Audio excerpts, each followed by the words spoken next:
Hi, my name is Christina Stevens, and I'm going to be talking to you today about Deborah Sampson Gannet, who is one of the American Revolutionary War figures that many people do not know about.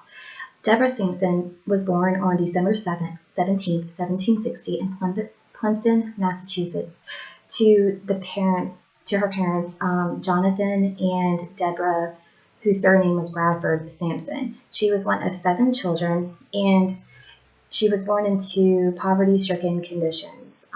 Unfortunately for Deborah and her family, she learned the cruelties of life at a young age when her father failed to return from a sea voyage one year. And unfortunately, this put her family in very difficult times. They were unable to make ends meet, and her mother was forced to make a hard choice for her children. So what she had to do was she basically had to servitude her children off, and Deborah at the age of 10 was forced to become an indentured servant to Deacon Benjamin Thomas, who was a local farmer, at the age of 10. By the time she was 18 years old, she had fulfilled her contract with Mr. Thomas, and she was able to finally begin really living her life. And so as a self-educated woman, she pursued the teaching occupation, and she served as a teacher during the summer and winter months of 1779 to 1780. By the time the American Revolution was really underway in 1782, Deborah decided to join the Continental Forces of the 4th Massachusetts Regiment, and she disguised herself as a male soldier.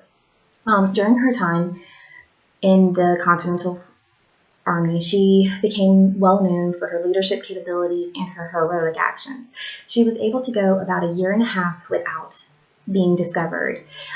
During this time, she was wounded many times, and historical records show that one time she was hit in the thigh with a mini ball, and she actually self-treated her wounds to prevent her true identity from being discovered. About almost 2 years into her service, she was in Philadelphia, and she fell ill to one of the epidemics that was sweeping the city, and she fell unconscious. It was at this time that her identity became discovered. On October 23rd, 1783, she was honorably discharged from the Continental Army. 2 years later, she married Benjamin Gannet and settled down to the typical rural lifestyle as a farmer's wife. During her remaining life, her and her husband had 3 children. However, after that time, when she was honorably discharged, she became very confident, very literate, and pursued educational opportunities and wanted her story to be heard.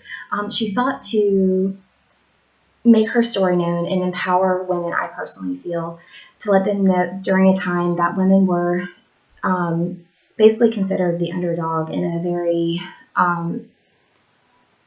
male society that was driven by men, and women didn't have a lot of voice. And so she was able to put her story out there, and in 1797, her story was actually published by author Herman Mann.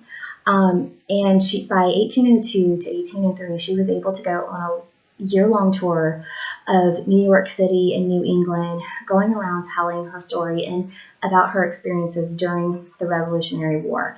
And as she did this, she became well known, and her story really resonated with the women and empowered them to start speaking out in a time period that, women didn't really have a voice.